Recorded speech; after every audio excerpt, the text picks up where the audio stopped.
This is a story that takes in revolutions, wars, bisexuality, art, and fast cars, and ends in a fiery grave.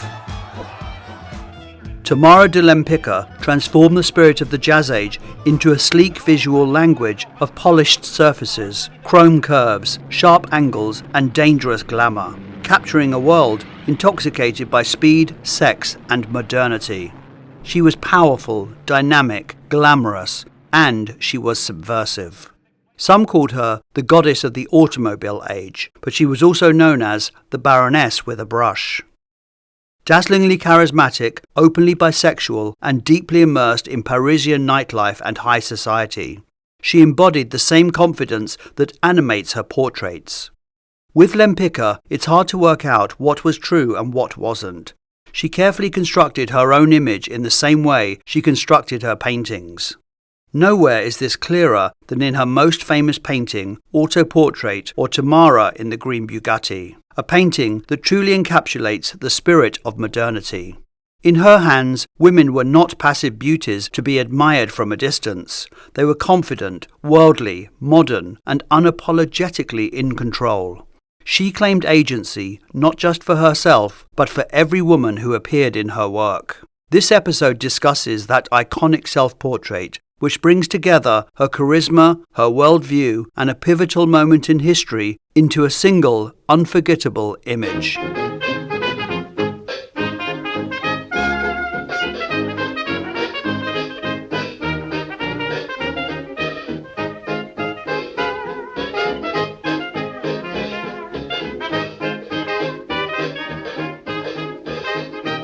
Lempicka constantly lied about her age, making life difficult for historians.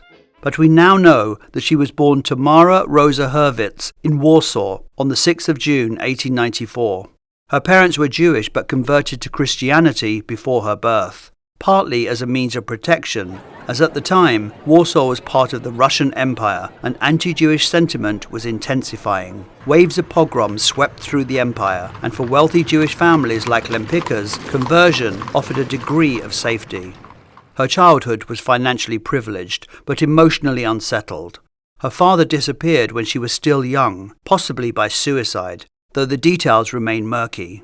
What's interesting about Lempicka is that she largely lived in a world of women. We know next to nothing about her father, her brother, or much about her first or second husband. But the women in her life are not only well documented, but they were central, formative, influential, and visible. And when you look at her paintings, her women are monumental, sculpted, self-possessed, and emotionally sealed. Perhaps that's not accidental. As a child, she moved between Warsaw, Moscow, and St. Petersburg, and one figure proved especially influential, her wealthy grandmother, Clementina, who took her to Florence and Rome. There, Lempicka developed an early love for museums, Renaissance painting, and classical sculpture, influences that would later resurface in her work, particularly in terms of drapery, positioning, and the vacant gaze. When she was 15, she met the dashing aristocrat Tadeusz de Lempicki, and they fell madly in love. They were married in 1916, but the Russian Revolution a year later turned their world upside down. Tadeusz was briefly imprisoned until Tamara bribed the prison authorities and he was released. The couple fled to Paris in 1918 as penniless refugees, arriving just as the city was exploding into the hedonism of the Roaring Twenties, the Jazz Age. This was really where her story began. Her husband had no professional connections in Paris, and it seems little desire to work. Their daughter, Maria Cristina, was born in 1919. And having sold all her family jewellery to survive and faced with financial ruin, Tamara realised she would have to support them. She made a decision: she would become an artist. She had her first painting lessons with Maurice Denis, whose style was somewhat archaic, but he was a solid teacher. More important was her later training with André Lotte, who invented a revised form of cubism. I suppose we could call it a safe form of cubism. Unlike the radical, often abstract and monochromatic approach of Pablo Picasso, Lot's style retained recognizable forms, vibrant colors, and classical composition. Lempicka's style is often described as Art Deco, but structurally it owes a great deal to Cubism. Not its radical fragmentation, but its method of organizing form. She used Cubism as a structural framework, using geometric simplification and breaking bodies and objects into solid, simplified forms, in the manner of Paul Cézanne. And to that structure she added the sleek surfaces and seductive glamour of Art Deco modernity. Her bold, fashionable style quickly attracted attention, and she began to sell. But she never forgot how she left all her wealth behind in Russia. And so she decided that for every painting she sold, she would buy a diamond bracelet with the proceeds. And if she ever needed to flee, she could take them with her and start again. When she exhibited at the Paris Salon between 1922 and 1925, she signed her work Lempicka, the masculine version of her name, and was listed in catalogues as a man. She knew she would sell less work being a female artist, so it was a calculated move in a system run entirely by men. In fact, her true identity was only revealed in 1925 when she held her first solo exhibition. In the 1920s, the world was changing quickly. The First World War had devastated Europe, toppled empires and left millions dead. Old political orders collapsed, and many of the values that had shaped 19th century society suddenly felt fragile or outdated. In their place came a fascination with modern life: machines, skyscrapers, automobiles, cinema, and electric light. The future no longer felt distant, it felt immediate. Art Deco became the style that expressed this new mood. The name comes from an exhibition held in Paris in 1925, devoted to modern design. Architects, designers, and artists turned away from the flowing curves of Art Nouveau and embraced something harder, cleaner, and more structured. Art Deco is geometric, polished, and precise. Forms were reduced to bold shapes, surfaces sleek and reflective, like chrome or glass. In the years after a war defined by machines and mechanization, this aesthetic felt unmistakably modern and became the visual signature of a world trying to rebuild itself through speed, progress, and modern design. Tamara de Lempicka brought this language into painting. But her modernity was not only stylistic. Her women are not passive sitters. They reflect the changing role of women after the war, meeting the viewer's gaze with confidence and self-possession. Through these images she captured the spirit of the times, a world fascinated by speed, luxury, and the promise of a modern new life. In 1928, Thaddeus filed for divorce. He had grown frustrated with Tamara's lifestyle of excess and her affairs with both men and women. That year she met Raoul Kufner, an art collector and baron of the former Austro-Hungarian Empire. It wasn't long before the two were an item, and then married. Now, having a title to her name, the press quickly dubbed her the Baroness with a brush. At the same time that Lempicka was forging her artistic identity, Paris was establishing itself as a centre of creative freedom, excess, and experimentation. Her unique style fitted the zeitgeist, but her paintings did more than echo contemporary fashion. Beneath their polish lay a sophisticated engagement with art history. The word iconic is often used to describe Lempicka, and in her case it is accurate in more ways than one. She grew up around Russian Orthodox icons, and their influence can be felt in the stillness, the detached gaze, and the monumentality of her figures, which confront the viewer with an almost devotional authority. She admired Renaissance and Baroque art, as well as modern movements such as Italian Futurism and French Cubism. In some circles, there was a backlash against these modern movements and a renewed interest in figuration and the human form. Lempicka positioned herself precisely at this intersection, embracing modern aesthetics while anchoring it in classical tradition. A defining feature of her style is the sculptural quality of her figures, achieved through careful chiaroscuro and the study of sculpture from antiquity through to the Baroque. This influence is especially clear in Bernini, where Lempicka directly references his Ecstasy of St. Teresa.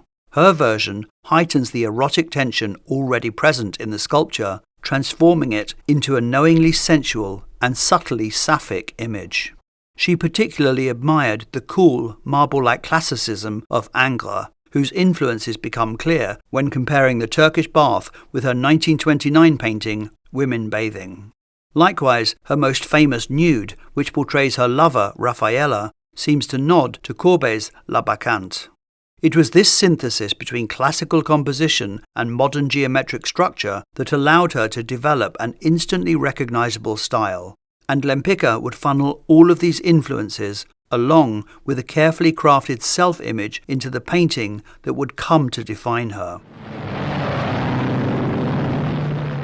In the 1920s, driving was still coded as masculine. Cars were machines associated with speed, risk and control. By placing herself behind the wheel of a high-speed car, Lempicka turns the traditional gender dynamic inside out. What truly sets Lempicka apart is not only how she painted, but from whose perspective. Her women are not passive beauties offered up for inspection. They are not idealized Venuses or moralized nudes. They are often erotic, openly so, but they are painted through the female gaze. Lempicka was openly bisexual, and her attraction to women animates and intensifies her work.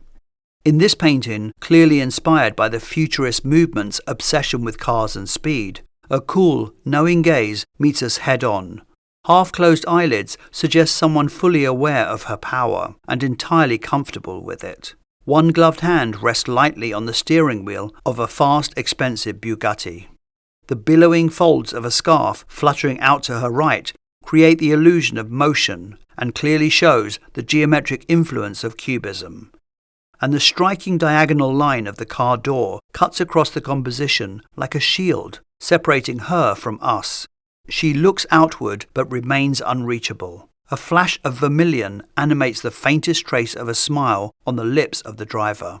Everything is polished, metallic and aerodynamic. The car, clothing and even the figure merge into one perfect machine.